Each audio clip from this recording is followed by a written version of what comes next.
Okay, so what is CSS? So this is it stands for Cascading Style Sheet, which is a style sheet language used for describing presentation and layout of a web document written in HTML. So it defines how the element of the web page should be displayed, including the colors, the fonts, spacing, positioning, and other visual properties. So CSS is an essential part of the web development as it allows web developers or designers to separate the structure of the web page, so CHTML, and the page from its visual representation, which is the CSS. Now, why use the CSS? So, because it solves a big problem. So, what's the big problem? Okay. So, HTML was never intended to contain tags for formatting a web page. So, when it comes to designing the web page, HTML is not designed for that kind of purpose. Now, HTML was created to describe the content of the web page, like H1 for the heading, paragraph, or P for paragraph. Okay, so it was never designed for designing the actual HTML. So it is only designed for the structure of a web page. So not for coloring the web page, not for positioning the elements, and etc. So basically, that's the purpose of HTML. Now, uh, in the version of HTML 3.2, so there's the tag that is called font, right? So in the earlier version of HTML, so font tag exists, but it became a nightmare for the developers. Okay, so the development of large websites where fonts and colors information were added to every single page, so became a expensive or long expensive process. Why? Because the CSS or the style sheet and the structure of the web page, which is yung mga ating HTML elements, so magkasama sila sa isang document. Okay? So every single line of your code or your HTML element, so it contains the style of the page. So if you have 2,000 line of codes or more than 2,000 line of codes, so iisa-isahin mo yun just to edit the design. Okay? Just to edit the color of the font, just to edit the actual font style or font family of your uh web page. So that's the problem when it comes to the earlier version of HTML, which is the HTML 3.2. So ngayon ang ginagamit natin is HTML 5. Okay, so kaya may papansin nyo, those tags na naka-red kay W3 School, so yun ay hindi na natin ginagamit or no longer na siyang ginagamit when it comes to HTML5. So if binasa nyo yun sa W3 School, so may mapapansin kayo doon ng mga tags na no longer available or hindi na ginagamit sa version ng HTML5. Okay? Now, when it comes to the CSS nga ulit, okay, so to solve this problem, so the W3C or the World Wide Web Consortium, okay, so created the CSS. So now the CSS removed the styling formatting from the HTML page. Okay, so ibig sabihin, instead na nilalagay natin si style sheet or si CSS in our HTML, okay, so inilalagay natin doon together with the structure or yung mga tags na sinasabi natin. So ngayon, inihiwalay natin yung style from the actual structure of the web page. So, yun na si CSS na tinatawag. Okay? Now, how to create a CSS document. Now, to create a CSS document, so you can use the extension name .css. Okay, so to style definition, the style definitions are normally saved in external .css file. Okay, so if you're saving HTML file, so di ba ang extension name natin is .html. So ngayon, when it comes to saving CSS file, so we're using .css. Okay. So with an external style sheet file, so you can change the look of the entire website by changing just one file, okay? Just one CSS file. So you don't need to change line by line of your code like the earlier version like HTML 3.2 na kung saan iniisa-isa mo yung line of code. For example nga, 2,000 line of codes yung meron ka. So, i-edit mo lahat yon just to change the design. Okay, now, when it comes to CSS, which is external natin, no? External file natin. So, kaya mo nang i-edit yung multiple designs ng iyong mga element. Okay, so yun. So, yun yung help or malaking tulong ng CSS sa ating web development. Now, ito yung kanyang core syntax. Okay, so yung pinaka-pattern kung paano natin inira-write yung ating style sheet. Okay, or yung ating tinatawag na CSS rule. Okay? So, the CSS style sheet is a file that defines how the HTML should be styled. Okay? So, it consists of collection of CSS rule. Okay, so itong nakikita nyo dito, so this one, so from H1 hanggang dun sa curly braces na yon, so at tawag natin yan ay CSS rule. Okay, so which consists of a selector, sa unahan niya, and declaration block. Okay, so which is this one. So yung declaration block natin, so containing siya ng multiple declarations. Okay, so for example, this one. So this is one declaration, this is another declaration. So ang ating declaration, dalawa din yung part niya. So there's the property and the value of that property. Okay, so declaration 1 saying the font color of H1 will be blue. And then the font size of the H1 would be 12 pixel ang laki. Okay, so yun yung sinasabi ng line of code na yan. Okay, so yun. So next. Okay, so okay, so next is for the selector. Okay, so dahil unang part ng syntax natin ay yung tinatawag nating selector, ngayon himayin natin kung ano nga ba si selector. Okay? So the CSS selector is used to target the HTML element that you want to style. Okay, so in Tagalog, so ginagamit natin sa selector para malaman natin kung saan natin gustong i-apply yung design. Okay, so is it in the H1? Is it in the paragraph? Is it in the image? Is it in the video? Etc. Okay? So, yun yung purpose ni selector. So, it defines which HTML element or which elements a set of CSS rules should apply to. Okay? Now, the selector can be an element, can be class, can be ID, and attribute. Okay? So, when we say element selector, so target all instance of an element. So, example, H1. Okay? In Tagalog, so tinatarget niya yung mga tag na may kapangalan niya. Okay? So, for example, H1. So, if you add 3H1 dun sa inyong HTML document, so if you add CSS using the element selector and you change the color of the font, so that will take effect to the 3H1 na meron ka doon. Okay, so for example, we got to okay, so punta muna tayo dito kay Visual Studio Code. Okay, so dito. And then let's just add the H1. Okay, 3H1.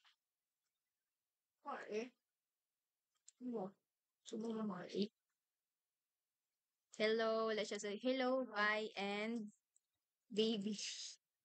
Okay, so yeah. So let's just take this for example. Okay, so if we add CSS, so which is example this one, let's name that style and then that CSS for the extension name and then enter. Now in here, so hatiin natin sila. Okay, so yan. Good.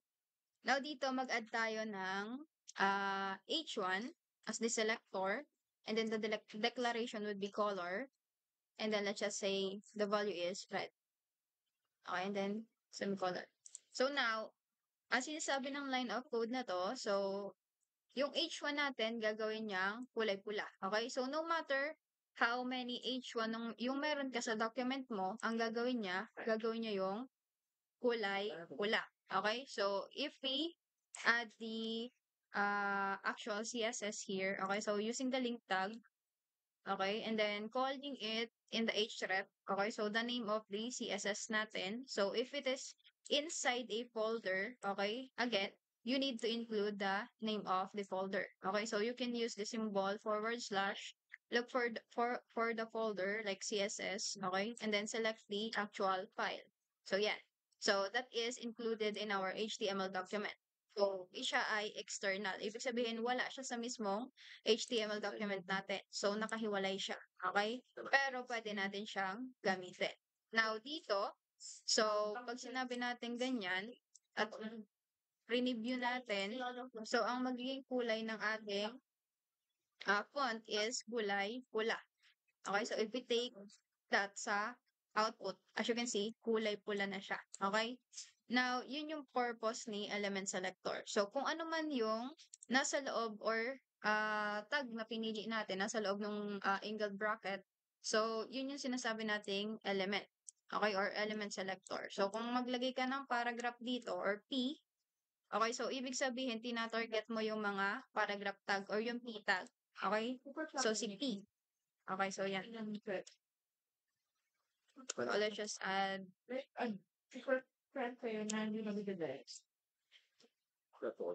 and then, yeah. So, let's just add a paragraph. Okay, so now dito wala pa tayo nilalagay na kulay or any property and value. So, as you can see dito, yan lang yung output niya. Okay, so now, if we change the font family of the paragraph, okay, and then let's just say, Lucinda Sans. Okay, so yan. So, this indicates na yung paragraph natin, gusto natin maging ang itsura niya ay Lucinda Sans. Okay, now, dito pagbalik natin, as you can see, nag-iba yung kanyang font family o yung kanyang font style. Okay, so yun yung sinasabi nating pag ginamit naman natin yung property na font family. Okay, so yan yung example ng paggamit ng element selector. Okay, so next is the class selector. Okay, so this targets naman all elements with a particular class. Okay, so ibig sabihin, magti-take effect lang yung design niya or yung kanyang property and value kapag tinawag mo siya in a specific class, in a specific element. Okay? So, with the use of class attribute. So, same goes, ganun din si ID. But then again, so, si ID kasi is, ginagamit natin siya to uniquely identify an element. Okay? So, ibig sabihin lang, dahil unique, so, ibig sabihin, hindi siya pwedeng magkaroon ng kaparehas. Okay, so kasi kapag pumunta na tayo sa JavaScript, so doon din natin magagamit si ID attribute. Okay, so si ID attribute kasi ginagamit natin to call a ID selector. Okay, so ngayon ito dapat ay specific yung inyong ID. Okay, so yun. So mamaya magpapakita ko ng example. The next is for the attribute selector. Now, attribute selectors target elements with a specific attribute. Okay, so for example dito, meron tayong input element, then meron tayong attribute, and then mayroon tayong value na type. Okay, so ibig sabihin lang yan, ang tina-target natin is yung input na may type na text. So, dun lang magti-take effect, ibig sabihin yung ating design. Okay, so that's the examples ng mga selector. So, tingnan natin yung mga actual usage nila. Okay? So, this one, ang tawag natin dito, by the way, hindi ko nasama dun sa definition, is a universal selector. So, pag gumamit tayo ng asterisk, that indicates the universal selector. So, ibig sabihin, magti-take effect siya sa lahat ng elements. Okay, so for example, you say font, family, and then, what's the family? So, example, Times New Romans. So, that will be applied to all text elements like heading, paragraph, black quote, okay, etc., etc. Now, if we say color red, so that will take effect naman din sa mga text element. Okay, so like yun din, so paragraph, heading, etc. Okay, so kapag universal, ibig sabihin mag-a-apply siya sa lahat ng related na element na nalalagyan natin ng property and value na yon. Okay, so sa lahat. Okay, so universal kasi siya. The next is, yun na nga, si element selector. So, ganito natin siya gamitin. So, yung pinakapangalan lang ng tag natin yung inilalagay natin as the name of the selector. So, hindi tayo pwedeng maggawa-gawaan lang. Okay, so if you want to target the paragraph tag, if you want to target the H1 or heading tag like H1, H2, 3, 4, 5, and 6, so you need to put it dito sa unahang part. Okay, so as the selector. So ang tawag natin doon ay element selector. Then, indicating the property. The next is the class selector. Okay, so si class selector, ang pinagkaiba lang niya dun sa kay element selector. Okay, so ito pwede kayong magbigay ng sarili nyong pangalan sa class selector. Okay, so ang i-take note nyo lang, so when it comes to class selector, lagi siyang may period sa unahan. Okay, so indicating na siya ay class selector. Now, with the ID selector naman, so ang pinagkaiba lang is hashtag naman yung ginagamit natin. Okay, so for uniquely identifying a element. So, hindi natin actually ginagamit si ID selector when it comes to multiple usage ng style sheet. Kasi, yun nga, kapag ginamit natin yung isang ID dun sa isang element, tapos ginamit ulit natin yung ID na yon dun sa pangalawang element. So, pwede siya sa CSS, yes, but then again, pag pumunta na tayo ng JavaScript, so magkakagulo yung ating functionality. Kaya, if ever man na gusto nyong specific yung design nyo, okay, so I suggest na ang gamitin nyo ay class selector. Okay, so for multiple calling of the style. Okay, so yun. Si class selector ang gamitin nyo doon. So take note lang, kapag si class selector ang ginamit nyo, gagamit kayo ng class attribute to call the name of that class para mag-take effect sa ating element. Now, for calling the, what do you call this? For calling the ID selector, so ginagamit naman natin dyan is si ID attribute. Okay? So, for example, so gawa tayong example. So, dito, so di ba ang output natin dito is puro pula yung H1. Okay? So, paano kung gusto mong kulay green yung hello, kulay yellow yung bye? Okay? So, ngayon, let's add a CSS about that. Okay? So, gamitin natin si class selector. Okay? So, period, and then, anong pangalan? Okay? So, when naming the class selector, make it obvious kung saan nyo siya ginagamit. Okay? So, for example, gagamitin mo siya sa heading, gagamitin mo siya sa paragraph, etc. Okay, so make it obvious kung para saan siya. Okay, so I can say na itong class na to ay heading or head dash green. Pwedeng sabihin ganon.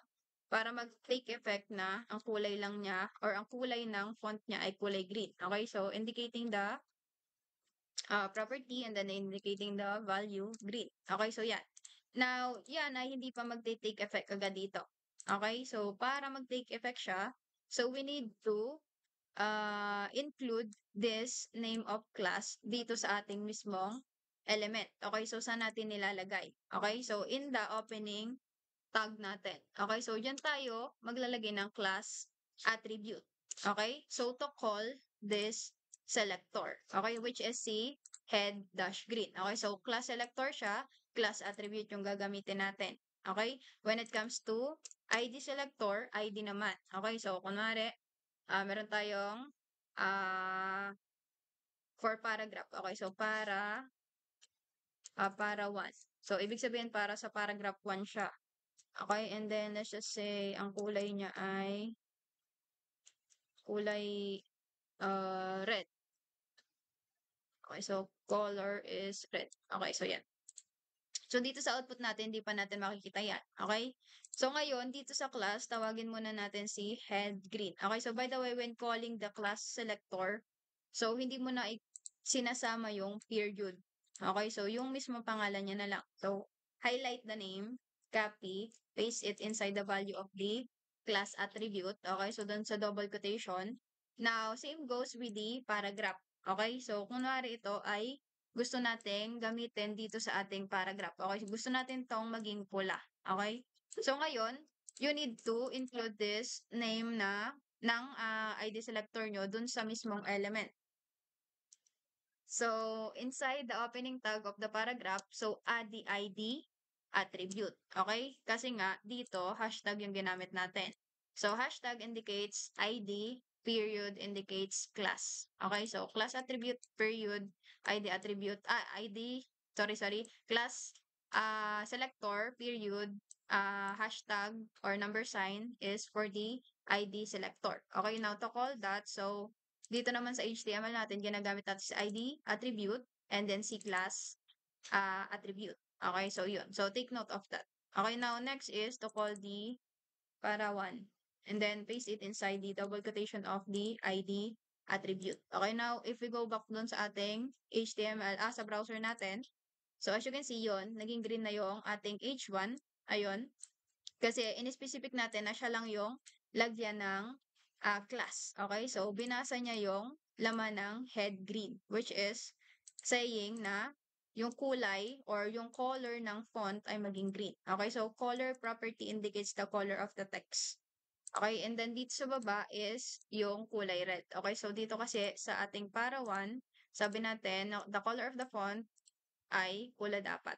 Okay? So, yun. So, ganun gumagana si uh, class selector and ID selector. Now, head or yung class, pwede din nating tawagin siya sa ibang what you call this, sa ibang element. Okay, so for example, nag-add ulit ako ng uh, another heading dito which is H2. Okay, and then sabihin natin, okay, yan. Now, ngayon gusto natin siya maging kulay green din. Okay, so kailangan lang natin tawagin itong head green kung gusto nating mangyari yon. Okay, or mag-declare tayo ng another class para gamitin sa kanya. Okay, so ngayon dito we can say class and then we can call the head green para maging kulay green siya. So this one. Okay, so next, paste it there. And then pagbalik natin sa browser natin, ayun, as you can see, naging green na din yung ating H2. Okay? So, yung class, pwede natin siyang tawagin sa multiple elements. Okay? So, hindi lang sa isa. But, pag dating kay ID, okay? So, hindi natin siya pwedeng, though pwede natin siyang ulitin kay CSS, pero best practice is hindi ko ina-advise kayo na ulitin nyo yon when it comes to multiple, what you call this, multiple elements. So, kunwari meron tayo dito another paragraph. Tapos, ginamit mo ulit yung ID na, what you call this, yung ID na may value na para 1. Okay? So, you say ID para 1. Okay? So, as you can see dito, naging kulay, pula na din siya. Okay? So, gumagana siya, yes. But then, yung best practice, hindi natin ginagamit ng multiple gamit yung ID. Okay? So, kasi nga, sabi doon, si ID is for unique identification ng element. Okay? So, hindi siya pwedeng pang multiple, na katulad ni class selector. Okay? So, kasi kapag gano'n na nangyari, malilito yung JavaScript natin. So, yun kasi yung best practice doon. Si ID attribute, usually ginagamit natin kay JavaScript. Si class is for styling talaga. So, ibig sabihin for CSS. Okay, so yun. So, yun. So, then next is, kapag sinabi naman natin universal selector, so, kunwari gusto natin ay ah kunwari gusto nating maging iisa na lang yung kulay nila. So, we can say dun sa universal selector, dito sa taas, na taas. Okay, asterisk. And then curly braces. We can say the color is aqua. Okay, so if we say aqua, so babasahin niya yung aqua, but, sorry. Hindi pala niya babasahin kapag meron tayong dineclare dun sa baba niya. So, kailangan siya yung probably nasa baba, if I'm not mistaken. Okay, so let's just put it sa baba. And, okay, hindi pa din. Okay, so kasi may specific tayong style dun sa mga elements natin. So, ngayon, i-comment lang muna natin. So, if I comment this, okay, so yan. So, ngayon, if we say color, so yan, magtitik effect siya sa lahat ng element. Okay, so sa kay H1, kay paragraph, kay H2. So, yun yung purpose naman ng ating sinasabi na universal selector. So, if we say dito na font family is hindi times yung Romance na nga yun eh. So, sabihin natin Georgia. So, if we go back, ayan, so, style na ng Georgia yung ating font. So, ang sakit sa mata ng aqua. So, gawin natin siyang green. So, yan. So, as you can see, nag-take effect siya sa lahat ng element na present dito sa ating body. So, yun yung purpose ni universal selector. Okay, so yun. So, next is, okay, so next is, ito, example siya ng gamit ng attribute selector. Ibig sabihin, sineselect natin yung may attribute value na specific ganito. Okay, so for example dito, gumamit tayo ng element na input, then gumamit tayo ng type attribute. Okay, so gumagamit tayo ng attribute. Okay, so kaya tinawag siyang attribute selector. So with the value na ano. Okay, so yan. So kailangan mo specific kung ano yung type and then the value. So then, doon natin ina-add yung ating CSS or yung ating declaration. Okay? Now, dito sa int child, okay, so ito naman yung pag may mga anak na. Okay, so 'di ba? May terminology ako lagi na sinasabi sinong nanay, sinong anak. Okay? So hindi ako nagbibiro doon. Okay? So totoo 'yon. So dito papasok si int child. Okay? So ito ibig sabihin nito, pailang anak niya yung gusto mong designan. Okay? So kunwari dito may li tayo na tag or element.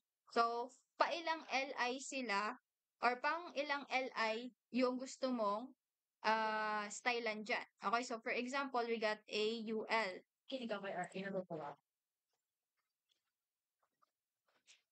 Okay, so kunwari dito, meron tayong OL, okay, na may anak na LI. Okay? And then, ilan yung anak niya? So, probably 5. Okay?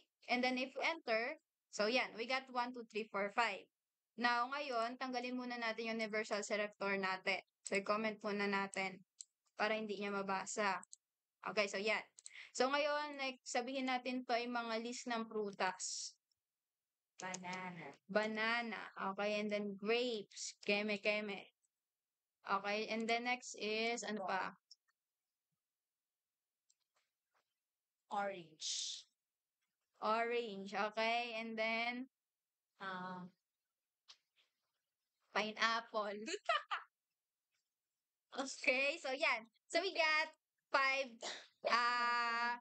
list. Okay, so si nanay, si OL, and then ang anak niya is sina LI. Okay? Ngayon, what if kung gusto mong lagyan ng kulay si Apple? Okay? So doon pumapasok yung sinasabi nating in child. Okay? So first, indicate mo muna kung sino yung anak. Okay? So ngayon, so we need to indicate sino yung anak. Okay? So si LI yung anak. Now, using the int, int, okay, child, okay, so this one, okay, hawag yung last child of type, kasi iba din ang gamit niyan. Okay, so ito yung gagamitin natin. So dito, i-indicate mo kung pailang anak siya. Okay, so from the first one, so dyan ka mag-start ng count. So 1, 2, 3, 4, 5. Okay, so ngayon, yung apple, pailan siya? 3. Okay, pa 3. Okay, so you need to indicate in the parenthesis yung number na yon. So, 3. Okay? And then next, we're going to add the declaration. So, add the curly braces. And then, now, what do you want to do with the in child na patatlo? Okay, so we need to change the font color. Okay, so using the color property. Okay, then what's the value? So, red. Okay? So now, if we go back to the output, so mangyayari dyan, kulay red na yung apple. Amazing. Okay? So yun. So ganun gamitin si in child. Okay? So you need to identify muna kung ano yung pinaka-element niya. Okay? So we can use din yan kay nav na may anak na anchor tag. Okay? And then may anak po ulit siyang anchor tag. 'Di ba? So, kasi yung mga anchor tag natin, so multiple hyperlink yung laman niya. Okay, so pwede natin siya diyang gamitin. Okay, so if we got home, we got profile, and we got notifications. Notifications. Okay, so yan. So, meron na tayong, okay, so may tatlo na tayong hyperlink. Now, ngayon, gusto mong matanggalan ng underline yung nauunang anak ng navigation na yon. Okay? So, ngayon, use the element. Okay? So, we go to CSS ulit. Sorry. Then, use the element na anak nung mismong nanay. Okay? And then, colon, int, child, Okay, so pailang child si home? One. Okay, 1. And then curly braces, so gusto natin wala siyang underline. Okay, so ang terminology or property na gagamitin natin doon is text decoration. Okay? Text decoration, now, anong gusto mong mangyari? So, kapag gusto mong wala siyang decoration, so you say none. Okay? So now, if you go back to the browser, so wala na siyang decoration. Wala siyang underline or wala siyang emeng kahit ano. Okay? So, yun.